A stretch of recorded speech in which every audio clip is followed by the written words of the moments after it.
పాము కుండలి రహస్యమేంటో తెలుసా? హిందూ సాంప్రదాయంలో పాముని దైవంగా భావిస్తారు. అందుకే పాముని నాగదేవతగా కొలుస్తూ అనేక ఆలయాలు కూడా వెలిశాయి. ఇదిలా ఉంటే పాము కుండలి అంటే ఏంటి? పాము యొక్క ఆ చిహ్నాన్ని వాడటం వెనుక ఆంతర్యం ఏంటనే విషయాలను మనం ఇప్పుడు తెలుసుకుందాం. యోగ సాంప్రదాయంలో ఈ కుండలిని ఎప్పుడూ చుట్టుకుని ఉన్న నాగుపాములకు ప్రతీకగా సూచిస్తారు. కుండలి అంటే శక్తి అని అర్థం. అంటే మనిషిలో అంతర్లీనంగా ఉంటూ బయటికి కనబడకుండా ఉండే శక్తి. అయితే చుట్టుకుని ఉన్న నాగుపాముకి చాలా ఉన్నత స్థాయిలో నిశ్శబ్దం యొక్క శక్తి తెలుసు.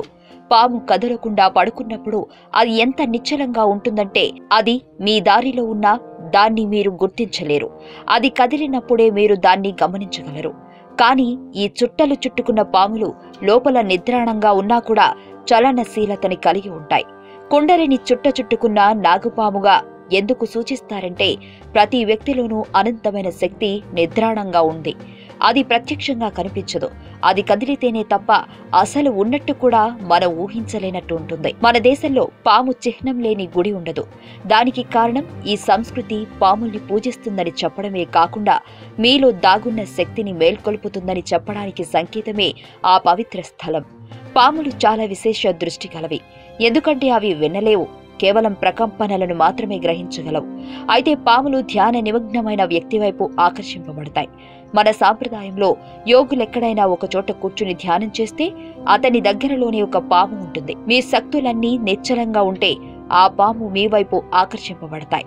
కుండలిని మీరు ప్రజ్వలించగలిగితే అది జీవితానికి ఉన్నతమైన ప్రమాణాలను చూడగల అవకాశాలకు ద్వారం తెరుస్తుంది. సాంప్రదాయ సిద్ధమైన ఆదియోగి శివుని విగ్రహాలు ఆయనతో పాటు పాముని చూపిస్తాయి. అది ఆయన దృష్టి అత్యంత ఉన్నత స్థాయిలో ఉండడాన్ని సూచిస్తుంది. శక్తి తీవ్రత ఒక స్థాయికి పరిమాణానికి చేరుకుంటే సత్యాన్ని ఏ దోషం లేకుండా గ్రహిస్తారు. అలా లేనప్పుడు మనకున్న కర్మ సంబంధమైన వాసనలు మనం వాస్తవాన్ని పరిశీలించడంలో, అవగాహన చేసుకోవడంలో అడ్డుగా నిలబడతాయి. ఈ వీడియో మీకు నచ్చినట్లయితే లైక్ చేయండి, షేర్ చేయండి. మరిన్ని అప్డేట్స్ కోసం మా ఛానల్ ని సబ్స్క్రైబ్ చేయండి.